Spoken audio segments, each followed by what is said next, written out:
Tem o evangelho de hoje, que, pelo amor de Deus, é um tapa na nossa cara e deveria nos fazer pensar muito. Tem textos, assim, que até dispensam uma explicação. Eu tenho até medo de piorar, sabe, assim, de confundi-los. Porque são muito claro aquilo que o Senhor quer nos falar. Não precisa de uma explicação, não, né? Outros são mais difíceis de serem entendidos, a gente pode ir para um outro rumo. Mas esse não. Esse texto que nós escutamos hoje, é claro, Jesus, vendo a multidão que está diante dele, a multidão sedenta, necessitada, dá um recado, e aqui ele vai romper demais com essa gente. Vai ser como um estopim. A partir de agora, esse povo vai ficar enfurecido e vai tramar de todas as formas a maneira de como iria entregar o Senhor, e não iriam sossegar até matá-lo de verdade. Então, olha o que o Senhor diz. Tomai cuidado com os doutores da lei, ou seja, aqueles que estão no templo todos os dias, que se ocupam do estudo da Sagrada Escritura, que têm a missão de instruir o povo, de falar em nome de Deus, inclusive. Cuidado com este povo, cuidado com esta gente. Eles gostam de andar com roupas vistosas, de se cumprimentarem nas praças públicas, gostam das primeiras cadeiras das sinagogas, dos melhores lugares nos banquetes. Eles devoram as casas da viúva, fingindo fazer longas orações. Por isso, receberão a pior recompensa. E assim, eu entendo de verdade que essa pior recompensa é principalmente para aqueles que mais receberam de Deus a missão de serem profetas e estão fazendo tudo o contrário. Eu coloco-me no meio deste grupo, inclusive. Porque para mim essa palavra, não que vamos entender bem, mas principalmente deveria se pensar, quando escuta isso, líderes religiosos. Aqueles que talvez estão ocupando o lugar que deveriam ser como este povo que Jesus está denunciando. Porque se a partir do momento que se um líder que está à frente de uma comunidade, e agora eu estou botando todo mundo no pacote, né? Padres, pastores, todo este povo, eles estão preocupados com isso, os primeiros lugares, os banquetes, a ostentação e tudo mais, se esquecem do evangelho. Receberão a pior recompensa, a pior, porque não entenderam ainda a vida dada, ofertada, doada. Às vezes eu me surpreendo, assim, de verdade, ao ver alguns vídeos e coisas do tipo de internet, eu fico pensando, não é culpa do povo, porque o povo é simples.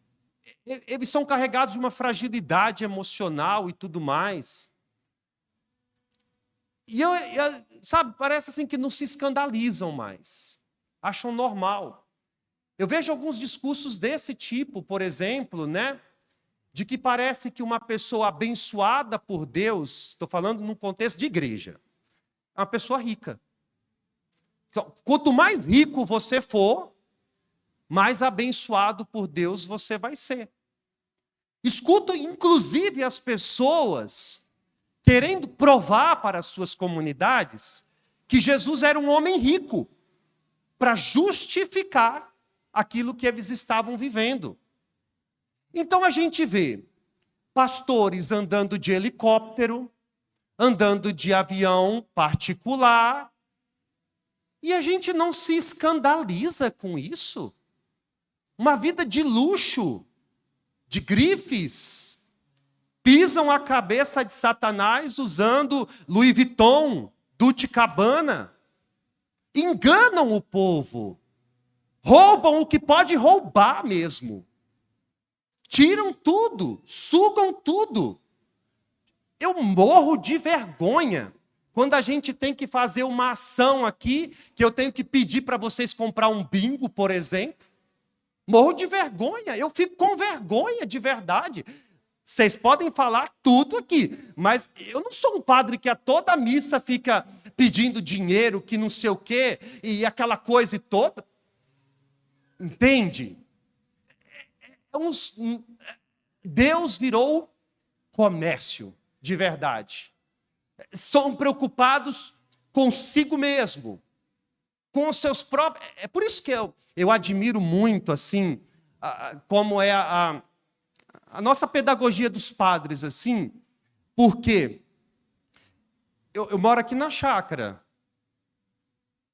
Pode ir lá assim no sentido literal, não gosto muito de visita, né? Mas moro na rua Dom Pedro II, número 23. É a casa dos padres, não é a minha casa, é o lugar que eu moro. Está bem surrado, inclusive, precisando de uma reforma. Até estava falando para o pessoal daí, vamos reformar a casa dos padres.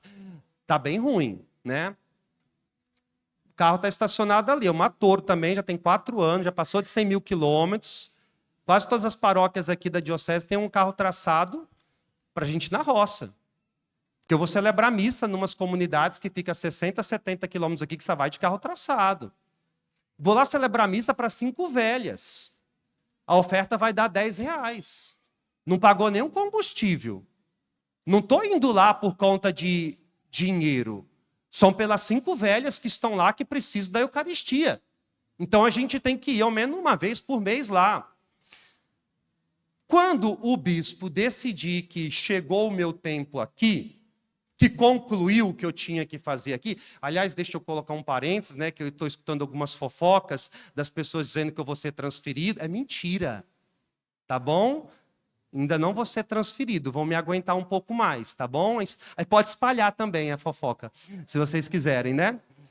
Mas quando o bispo quiser que eu vá para uma outra missão, o carro vai ficar para o outro padre. Aliás, eu tenho isso muito claro.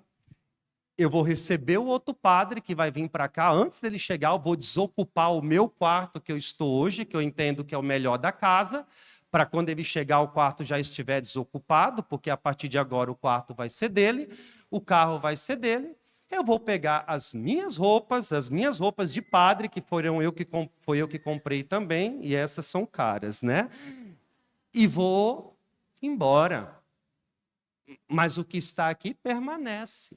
É do povo. Nós queremos construir uma igreja, um sonho.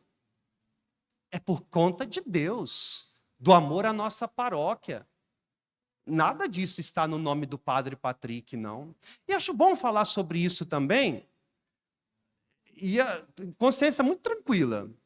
Hoje, o 2º domingo do dízimo. O pastoral vai pegar o dinheiro do dízimo aí, vão fazer as contas. Amanhã vem as pessoas que contam, passam para a paróquia, para a secretária, deu tanto, todo mundo assina lá contando junto, deu isso aqui, deposita na conta da paróquia e tudo está registrado lá.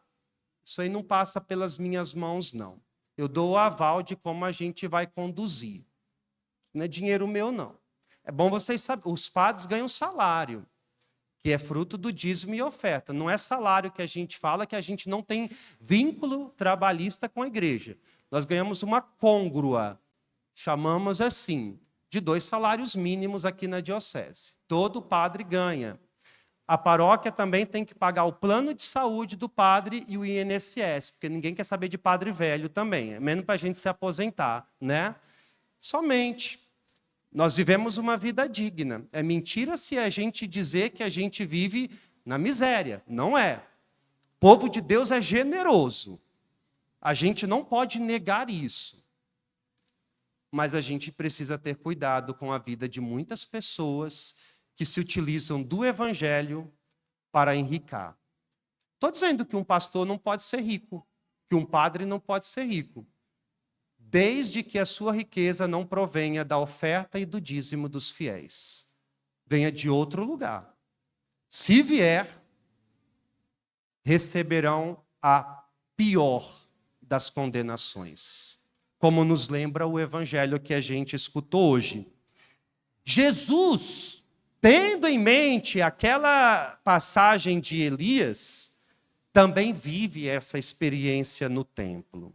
Estava sentado lá, diante do cofre das ofertas. Observava a multidão que depositava moedas no cofre, grandes quantias.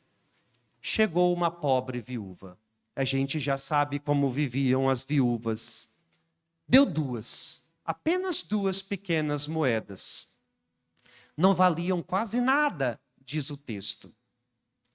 O Senhor diz o seguinte: esta pobre viúva deu mais do que todos os outros que ofereceram esmolas. Todos ofertaram o que tinha de sobra. Ela não. Na sua pobreza, ofertou tudo o que possuía para viver.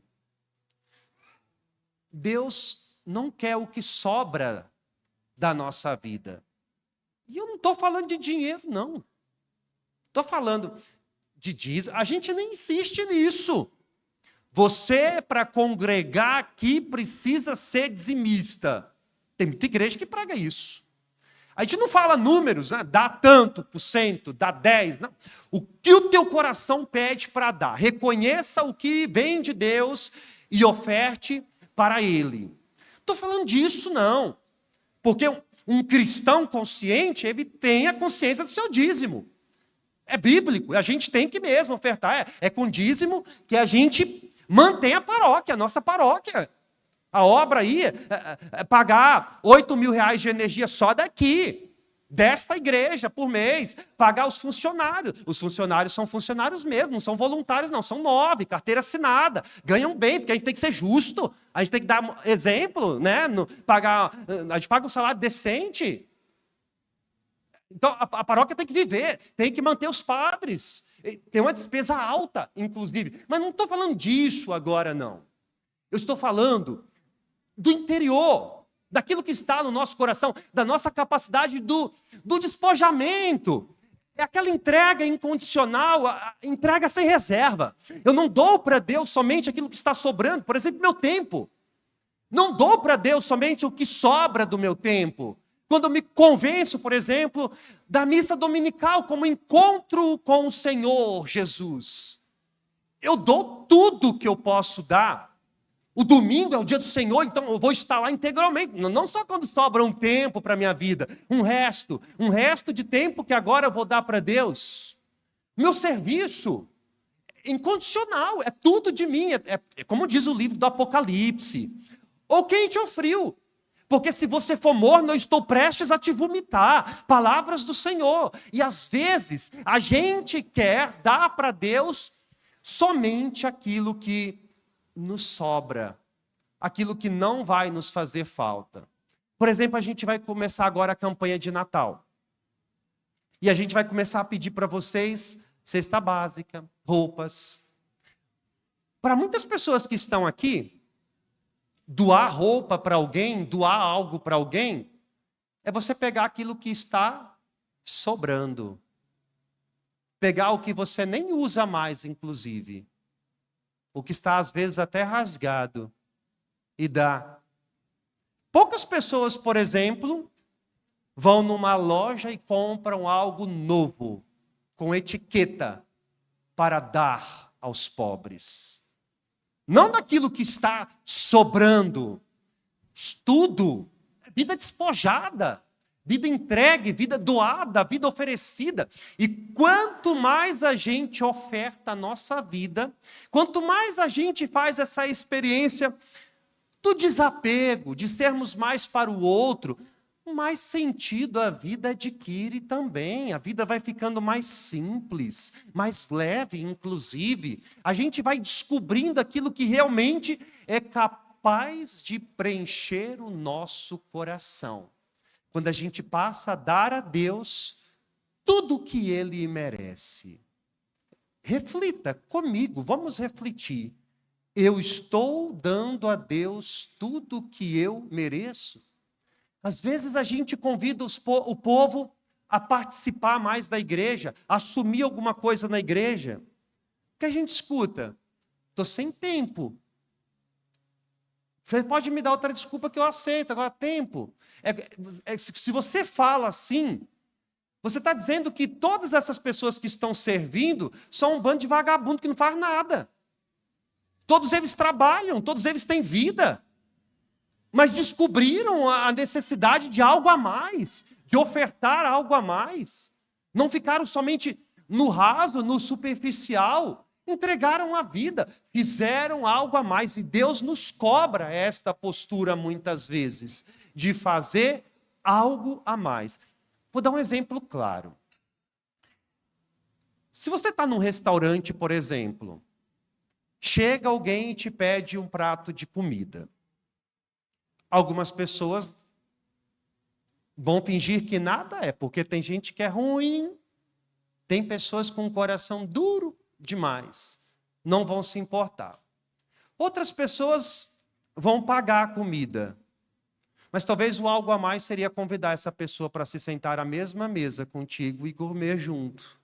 Não como alguém diferente, distante. Dar algo a mais. Dar aquilo que temos de melhor dentro de nós. Não aquilo que está sobrando. E aí a gente até se orgulha, porque, como esse povo, estava sobrando, eu dei. Por fim, talvez quando se fala dessas questões, é sempre muito interpretativo e complexo. Tem muitas pessoas ricas que são pessoas simples. Pessoas generosas, inclusive. Não são apegadas a si e tudo mais, não. Então, não é errado. Não é errado, de jeito nenhum. Tem pessoas super generosas, ricas. Mas sabe uma coisa que eu percebo? Quando a gente faz uma ação na igreja, assim, quem ajuda de verdade são as pessoas mais simples. As pessoas que não têm muito dinheiro. Quem se doa mais são aquelas pessoas que descomplicaram a vida. Que não viram no dinheiro, nas coisas materiais, o propósito de tudo. Pessoas desapegadas. Pessoas que são doadas, servas, no final das contas. Uma viúva. Dou tudo de mim, Senhor. É o pouco que eu tenho, é quase nada. 2 moedinhas. Não leve para o lado financeiro. Não. Sua vida, seu coração. O que eu tenho para te dar, Senhor, é tão pouco. Quase nada. Mas é de coração. Eu dou tudo de mim, não aquilo que está sobrando. Por fim, pode ter certeza que Deus irá te provar de alguma maneira. Como provou a viúva. Ele vai te colocar em situações, esta semana, nos próximos dias, que você vai ser convidado a ofertar mais do que aquilo que está sobrando na sua vida. Fique atento.